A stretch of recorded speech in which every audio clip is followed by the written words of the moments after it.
And my presentation today will be the future of Agile and digital disruption. So a little about me. I'm Asif.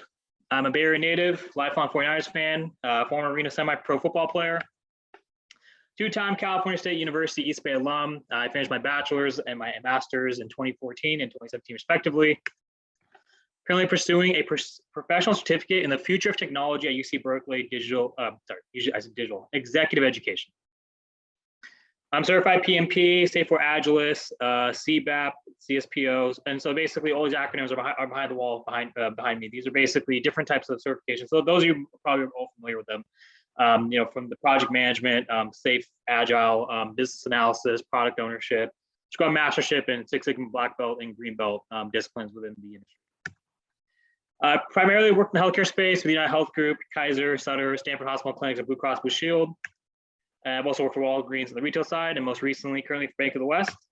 Current title is Senior Lead Business Analyst as Scrum Master VP, so quote unquote hybrid. If you search me on Bing, what does it tell you? So my name is actually surprisingly common, believe it or not. So you'd have to search my name by all the acronyms after my name to find me. And essentially, as indicated by the search, I am a hybrid Scrum Master BA Vice President for the bank. And I've also spoken at PMI CAC, the Central Alabama chapter office, which is basically financial institutions, that chapter in July and August on navigating through hybrid framework, which I also presented on through a group of Futurista, my last two presentations for future digital sales and revenue intelligence, September and November. Not obviously we're in November still, but 2 weeks ago for that forum. Most importantly about me, I won this Barrier Breaker Award from Blue Cross Blue Shield of Illinois back in 2018, and there was known as HCSC, which means most importantly, I am a digital agile disruptor. So this first couple of slides, basically, we're going to talk about end user enterprise, for companies that want to be successful with digital transformations, how they should deliver their applications faster, better, and safely, and kind of what enterprise agility gives IT and business as a golden opportunity to succeed together. All right. So essentially, the first couple slides, I'm going to be referencing this article, Enterprise Agile Delivery Accelerates Your Digital Strategy, featuring research from Forrester, State of Agile 2017, Agile at Scale. And essentially, the link is here. So when they send out this presentation at the end, you guys will be able to reference that. So success in modern delivery means success in digital. No matter which industry you belong to, financial services, insurance, retail, healthcare, manufacturing, government, digital transformation should most likely be on your executive board and CEO strategic agendas. The software packaged or custom built that you deliver makes your journey to digital transformation successful. That means you have to be excellent at delivering applications and software fast enough for quality and meet compliance. And essentially, that's also, these are direct excerpts from the article. The importance of digital and what it has to do with agile. Why is digital so important? Because it is, and it will be the next 10 to 15 years. The best way to serve your business partners and customers, winning new ones while keeping the ones you currently have. What does that have to do with agile? Well, that's what agile is all about. You put your customers and your users at the center. You deliver for them for the right things that are right. The organizations who are on their digital journey, the customer experience that matters and improving it has proven that revenue grows from Forrester. And that's why Agile is on every CIO's agenda, despite the struggle many have adopting it and scaling it to the enterprise. So the current state of Agile digital adoption and digital transformative enterprises. So for these reasons, leading organizations are moving away from being perfect and becoming faster by contaminating waterfall with Agile, right? Kind of my last presentations, if either of you attended either one of those last forums or Group Futurista, the hybrid frameworks. They simplify bureaucracy, write linear requirements, make plans more flexible, focus on smaller, more manageable releases. Despite all the enthusiasm around Agile, culture change based on lean principles, as we believe it is shown in the Forrester report, again, link on the slide, which will be sent out, is their top challenge. The good news for enterprises is that the research shows that Agile is no longer only for ISVs or digitally native born unicorns. What ISV is an independent software vendor. So that means that they can be more agile, they can be more agile than brick and mortars, but most enterprises are trying to get there too. So in 2017, almost 40% of independent software vendors claim to have more than 75% of their teams working in Agile, versus 24% of the enterprises, believe it or not. Agile at scale is an opportunity for large enterprises. Program and portfolio managers must support their business partners to build fast-paced, integrated, and continuous planning and delivery cycles.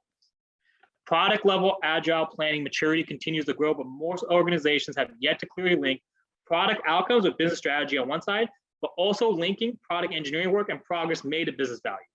Those linkages are so critical, and the reason why I'm just staying on this point, I need to drive this point forward, because yes, you can have a great framework, yes, you can have a maturity model, yes, you can have a maturity strategy, but your product outcomes and your strategy is what defines your delivery, right? The digital outcomes or whatever type of platform you expect, or kind of whatever outcomes you expect out of your digital transformation, your digital product initiative, having these types of outcomes and having the strategy to link to it is kind of pairs a tactical approach to your strategic approach, which helps you build an end-to-end complete strategy. Constant change is forcing executives to recognize that traditional planning and delivery practices don't sustain the ability to focus on strategy while delivering new capabilities. And to adapt to an environment where change is the new normal, the PMO, project manager office leaders, and solution delivery leaders are expanding Agile methods. However, scaling Agile to the enterprise requires significant process, organizational, and cultural change. So the Forrester 2021 report, Adopt Agile and DevOps to drive digital business success. This is a more recent report, kind of to build on the one I just cited from 2017. I'm just going to give you the executive overview because I think this pretty much summarizes it pretty well. Every business is now a digital business. Companies are scrambling to respond to consumers' high expectations and nimble competitors. Application development and delivery organizations are leading this response, transforming their processes, right? What that means is, I mean, pretty much spells it out, right? Every business is digital. You know, Forrester predicted 4 years ago that this digital kind of, transformation is permeating through the industry. And now it's here, right? Now here we are, we're on this forum. All the different leaders from across the board are here to present on what digitalization is, right? Or digital transformation. Every business is digital. That's why we have to adopt Agile and DevOps to help, I guess, really kind of realize those business outcomes of digital transformation and digital adoption initiatives. So my perspectives, I've led 4 different Agile, digital-driven kind of, I guess you could say digital initiative-driven organizations, but specifically digital initiatives through respective Agile transformations. And so I've gathered a variety of perspectives on both digital disruption, Agile as a preferred framework of choice for these organizations. And it's important to know each organization is going to vary in their approach and strategy, and kind of what they want to implement and the capabilities they want to also implement across the enterprise will also vary. So the next 6 slides are going to cover my perspectives leading these 3 organizations as a product owner, product manager, and IT strategist, respectively. So organization 1, I served as product owner for this organization, which was leading a medical mobile bill pay initiative similar to Wells Fargo Bill Pay and Amazon's customizable payment dashboard. The respective segment, which was known as Consumer Financial Digital Services. So, and they were fixated on ensuring we deliver a seamless experience to our customer and improve internal employee experience. However, the organization was running the initiative under waterfall, which doesn't involve continuous customer feedback. And I want to just pause right here because I just want to kind of caveat this. This organization, this was roughly, I want to say almost like over 5 years ago. So Agile wasn't really here just yet, so kind of, the previous article for my first couple slides, the organization I cited, that was where that's where the industry was. That's where the pulse of the industry was from an Agile perspective. So the organization thus chose to employ Scrum Line, certify all soon-to-be Agile practitioners and champions of the Scrum framework around mid-year, which is post Q2. So the outcomes were that, the result was that 20+ professionals, myself included, were able to leverage trainings and perform an Agile or honest Agile maturity assessment against the organizational capabilities from both the value stream and release train level. And furthermore, as a result of that release maturity assessment, the Agile community practice decided to not roll out the transformation full scale, rather iteratively roll it out while deploying the medical mobile payment product under the waterfall hybrid initiative, or kind of the framework rather. And I received my CSPO certificate. However, my title didn't formally transition from BA to PO until the conclusion of that fiscal year. So the organization 2, they were focused on a measure initiative. So it was a digital virtual initiative, which was primarily for the facing internal users for their financial information. So for example, your year-to-date balance, that was kind of the key identifier. The organization was a lot more mature in their Agile framework maturity and had an established community of practice for best practices. And so my title was product manager.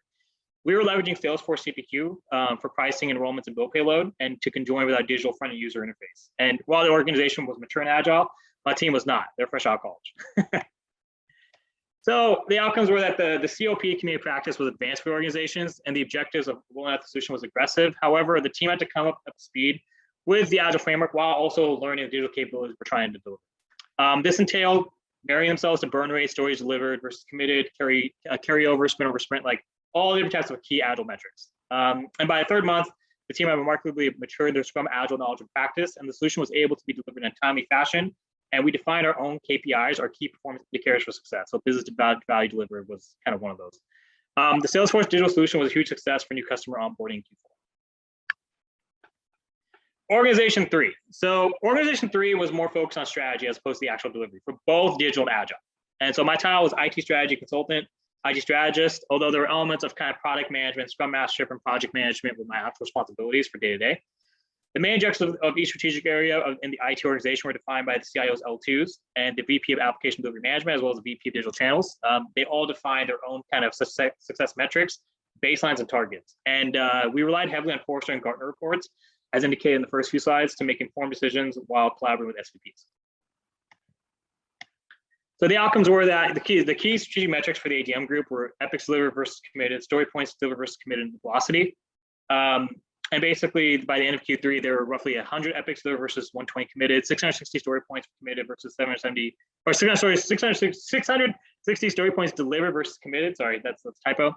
And aggregate velocity of 50 points per sprint. The key strategic metrics for the digital channel segment were APIs delivered, and this could encompass APIs which were stood up but weren't fully functional. And for digital, there were roughly 13 APIs that were actually stood up, of which 11 were fully functional and integrated. So pretty successful, I would say. What I learned. Depending on organizations' ability to adopt Scrum and Agile, and depending on whether my initiative and my role is serving either strategically or delivery focused in nature, the success can either be dependent or completely independent on my contributions and abilities. And what I mean by that is my abilities and contributions as an Agile practitioner, a digital framework expert. That's pretty much what can help, I guess, drive the success or even the failure of the initiative. And for the example of Organization 3, my role was largely serving the L2s of the CIO, opposed to operating at the team level to drive success of the Agile maturity and delivery. And rather, my role was to work with the L2s to define strategic success of their respective areas. So that means I wouldn't be as hands-on with the actual teams, but I would work to help define the success metrics, how the teams can measure their success of adopting the practice as well as delivering the digital capabilities. Most importantly, the success of a digital transformative initiative or I guess platform, right? Adoption platform is largely enabled by Agile, right? Organization 1 didn't really see any real-time customer success in Q2 of the following year until they fully rolled out their Agile framework. Whereas Organization 2 saw immediate real-time success with the Salesforce initiative because they had a much more mature Agile delivery framework. So digital adoption platforms, digital transformation initiatives, if you have a strong, robust, mature Agile framework in place, you can definitely see a lot more success. So the Agile stability ecosystem. In response to digital disruption, organizations who employed Agile have a larger probability of sustained success post-deployment than those who try to roll out in traditional waterfall. Hybrid frameworks are definitely an option. However, the largest success or chance of sustainability and success in a volatile environment is through a mature Agile deployment. Speed and stability. Speed, based on how quickly your organization can respond to and adapt to change, and more about how nimble your organization could be when delivering is a key success criteria for deployment of a digital initiative through Agile.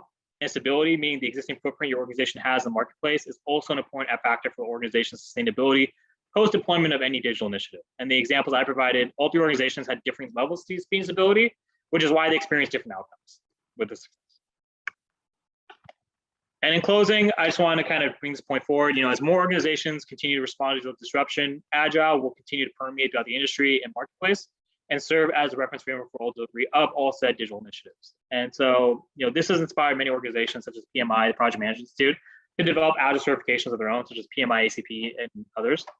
Scale Agile as well has also rolled out new certifications for safe Agilists, such as the Advanced PO, Safe 5.0, etc.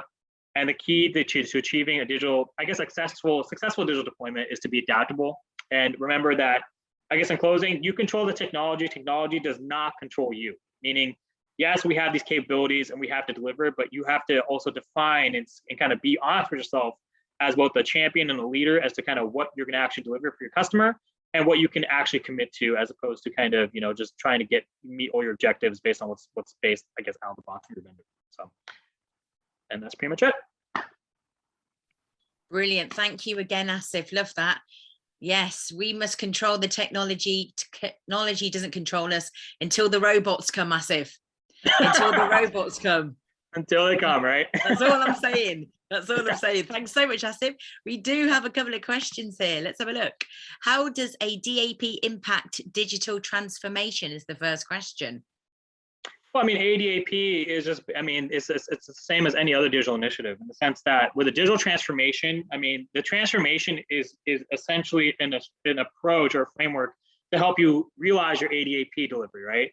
So obviously the adoption platform, it will definitely, you know, kind of drive the speed of your transformation, but your transformation, it should be a kind of it should be a, I guess you could say, continuous feedback loop. Your transformation should drive the speed of your adoption platform. That's why I said technology, like you control, the adoption platform doesn't control you, right?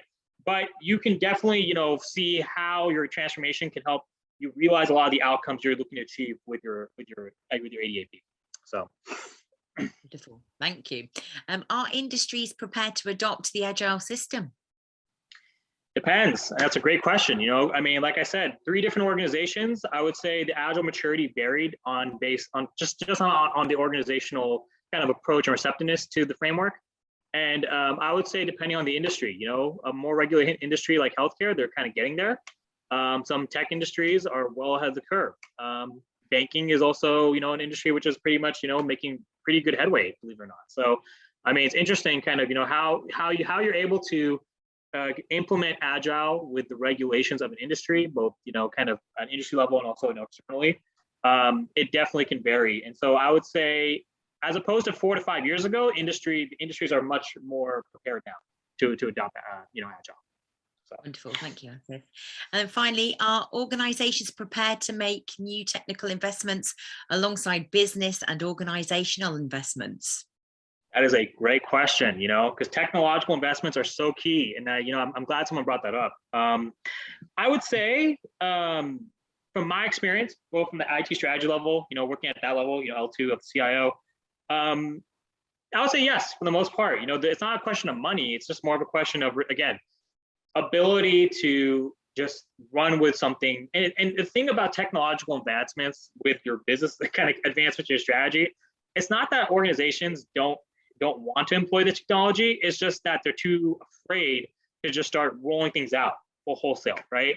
And so, because, you know, obviously depending on where the organization stands and kind of where their business roadmap is, that will very much influence their technological decisions of what they're going to advance, right?